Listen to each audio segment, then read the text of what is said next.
স্বাগতম জানাচ্ছি কুকিং ব্লগের আরেকটি রেসিপিতে। কাঁচা কাঁঠাল অথবা এঁচুড়ের কোপ্তাকারি রেসিপিটি সম্পূর্ণ দেখার অনুরোধ রইল। প্রথমেই এখানে আমি একটি ছোটো সাইজের কাঁঠাল নিয়েছি। তো অনেকেই গ্রামের বাড়িতে কাঁঠালটা গাছেই থাকে, শহরেও কিনতে পাওয়া যায় এখন।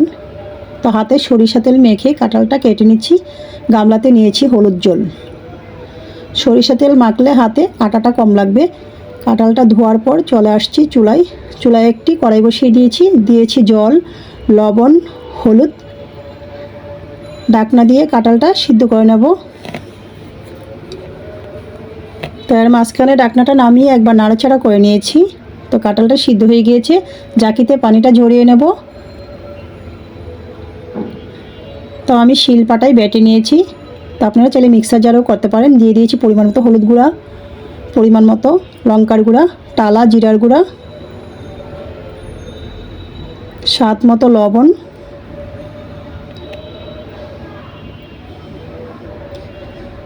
জয়ত্রী, জায়ফল, শাহি জিরে একসাথে গুঁড়া, অল্প পরিমাণে বেসনটা আমি 1 মিনিটের মতো শুকনো কড়াইতে তেলে ঠান্ডা করে নিয়েছি।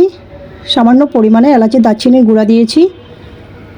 তো হাতের সাহায্যে একটি ডো তৈরি করে নেওয়া হয়েছে। তো হাতে অয়েল মেখে কাবাব শেপে সবগুলা করে নেওয়া হচ্ছে। তো সব কয়টা রেডি হয়ে গিয়েছে। আবারও চলে আসছি চুলায়। একটু কড়াই বসিয়ে দিয়ে দিয়েছি পরিমাণ মতো তেল। কাবাবগুলো উল্টিয়ে পাল্টিয়ে ভেজে নিচ্ছি লাল করে। সবগুলা ভাজি হয়েছে, বাকিগুলোও ভেজে নিচ্ছি। নামিয়ে নিয়েছি।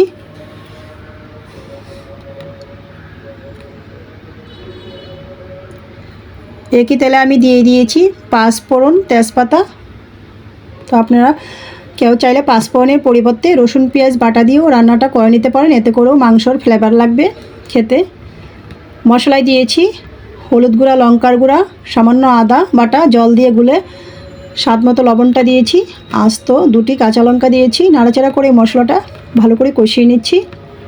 অপেক্ষা করব মশলা থেকে তেল ছাড়া অবধি। তো মশলা থেকে তেল ছেড়ে দিয়েছি। এই পর্যায়ে আমি দিয়ে দিয়েছি পরিমাণ মতো গ্রেভি। ঢাকনাটা দিয়ে দিয়েছি। অপেক্ষা করছি গ্রেভিটা ফুটে ওঠা অবধি।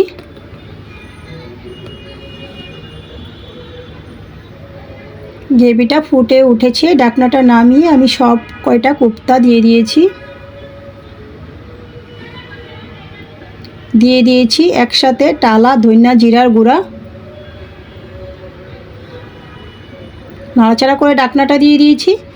ফিরে আসছি 8 থেকে 7 মিনিট পর। ঢাকনাটা নামিয়ে উপর থেকে গরম মশলা পাউডার ঘি দিয়ে দিয়েছি। আবারও নাড়াচাড়া করে নিয়েছি। তো রেডি হয়ে গিয়েছে আমার কোপ্তা কারি রেসিপি। সামান্য গ্রেভি রেখেছি, খানিকক্ষণ পর গ্রেভিটা টেনে নেবে।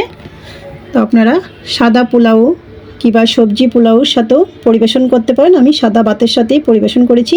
রেসিপিটা ভালো লাগলে আমার ফেসবুক পেজটা ফলো, ইউটিউব চ্যানেলটা সাবস্ক্রাইব করবেন, সাথেই থাকবেন। সকলকে ধন্যবাদ।